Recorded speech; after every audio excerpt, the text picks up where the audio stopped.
بسم اللہ الرحمن الرحیم۔ کتاب میری نماز، کل ہم نے یہاں تک پڑھا تھا، اس سے پہلی ویڈیو میں دیکھ لیں آپ۔ اب یہ ہے چوتھا جواب۔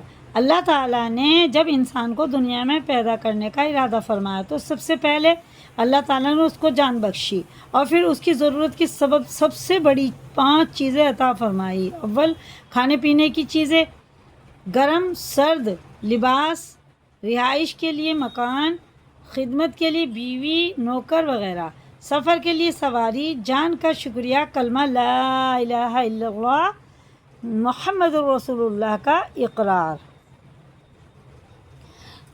اقرار ہے، اور زندگی کے بعد ان 5 نعمتوں کا شکریہ 5 نمازیں مقرر کی۔ تو جو شخص 5 وقت نماز پڑھتا ہے وہ اس 5 نعمتوں کا شکریہ ادا کرتا ہے، اور جو جان بوجھ کر نماز نہیں پڑھتا وہ کافر یعنی ناشکرا ہے۔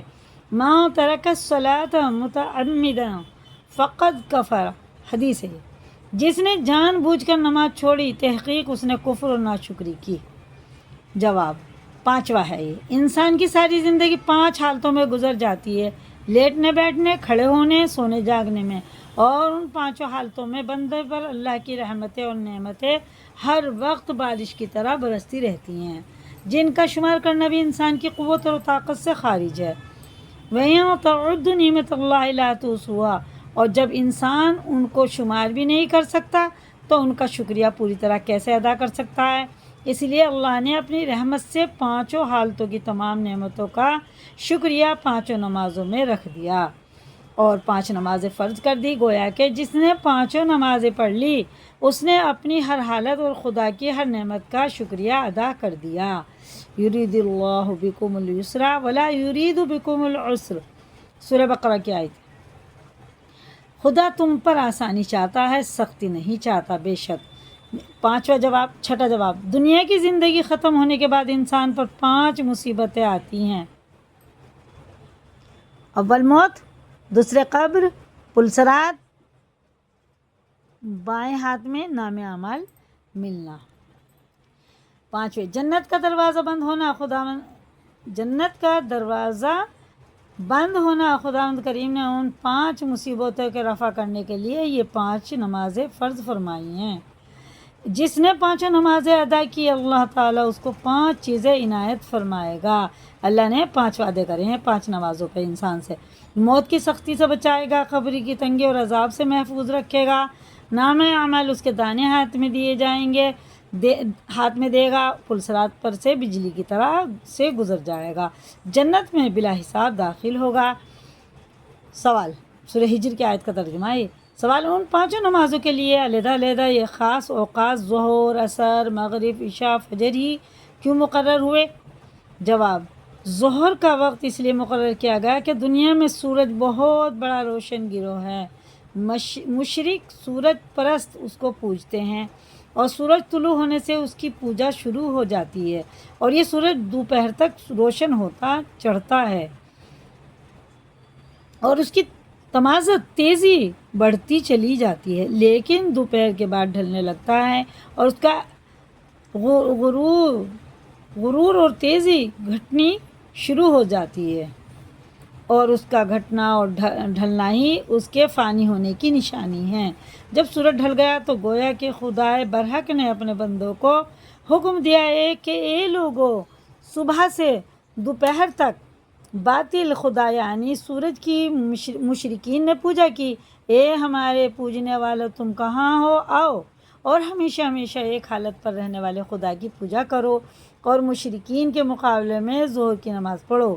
ان مشرکوں پر سورج پرستی سے غضب نازل ہوگا اور تم پر نماز کی وجہ سے رحمت نازل ہوگی، بے شک۔ 5واں جواب ہے یہ دوسرا۔ حضرت ابراہیم خلیل اللہ علیہ السلام جب غار سے باہر نکلے تو بچپن ہی میں فطری طور پر حقیقی معبود کی تلاش کی طرف دل میں لگی۔ یہ میرے رب ہیں، ستاروں کو دیکھا، بولا یہ میرے رب ہیں، مگر جب وہ چھپ گئے تو فرمایا کہ چھپنے والے اور فانی سے میں محبت نہیں رکھتا۔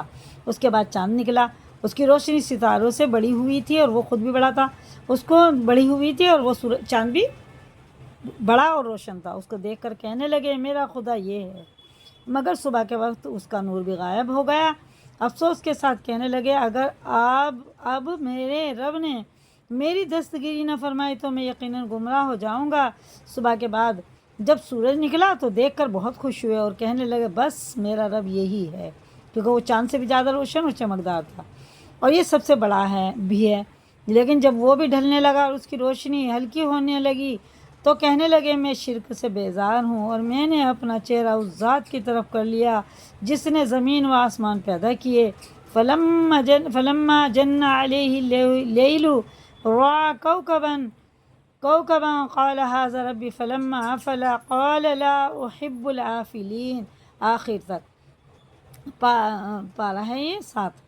رب العزت کو ابراہیم علیہ السلام کی یہ بات بہت پسند آئی، جس طرح اس کی قربانی اور حضرت حاجرہ کی صفا مروہ پر پانی کے لیے دوڑ اور انصار و مہاجرین کا سینہ نکال کر ہاتھ ہلاتے ہوئے طواف کرنا پسند آ گیا، اسی طرح اس موحد اعظم ابراہیم علیہ السلام کی یادگار میں سورج ڈھلنے کے بعد نماز ظہر فرض قرار دی گئی تاکہ ظہر کی نماز پڑھنے والوں کا حشر حضرت ابراہیم علیہ السلام کے ساتھ ہو۔ قیامت میں حضرت ابراہیم علیہ السلام کے ہمراہ وہی لوگ ہوں گے جو آپ کے اتباع اور تابعداری کریں گے۔ ان اول الناس بابراہیم للذین اتبعوہ آل عمران پارہ 3۔ جواب ہے 3۔ حضرت علی کریم اللہ وجہ فرماتے ہیں کہ ایک روز حضور صلی اللہ علیہ وسلم مہاجرین کی ایک جماعت میں تشریف فرماتے، اتنے میں یہودیوں کی ایک جماعت آپ صلی اللہ علیہ وسلم کی خدمت میں حاضر ہو کر کہنے لگی اے محمد صلی اللہ علیہ وسلم، ہم آپ کی خدمت میں کچھ ایسی باتیں پوچھنے آئے ہیں جن کو جلیل القدر پیغمبر کے سوا اور کوئی نہیں بتا سکتا۔ حضور صلی اللہ علیہ وسلم نے فرمایا پوچھو۔ یہود اے محمد صلی اللہ علیہ وسلم، یہودیوں نے بولا اے محمد صلی اللہ علیہ وسلم، آپ کی امت پر رات دن میں 5 نمازیں کیوں فرض ہوئے اور ان کے لیے یہ ہی 5 اوقات کیوں مقرر ہوئے؟ آپ صلی اللہ علیہ وسلم نے فرمایا اے یہود، ظہر کی نماز میں یہ حکمت ہے کہ اس وقت فرشتے آسمان پر تسبیح کرتے ہیں اور اس وقت آسمان کے دروازے کھولے جاتے ہیں اور اس وقت میں دعائیں قبول کی جاتی ہیں، اس لیے اللہ تعالیٰ نے اس وقت کی نماز فرض کر دی تاکہ ملائکہ کا ساتھ میسر ہو جائے اور ان کی دعائیں قبول ہو جائیں، ان کے اعمال آسمان پر جلد پہنچ جائیں۔ جو شخص ظہر کی نماز پڑھے گا حق تعالیٰ اس کے جسم کو آگ پر حرام کرے گا اور وہ دوزخ میں نہ جائے گا انشاءاللہ۔ اس حدیث کو اگر کوئی صاحب کتب صحابہ میں پائے تو مہربانی فرما کر مجھے اطلاع دے۔ آج کے لیے اتنا ہی کافی ہے۔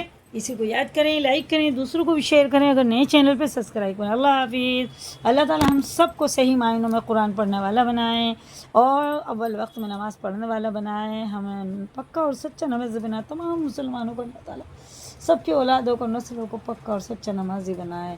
آمین ثم آمین۔ اللہ حافظ۔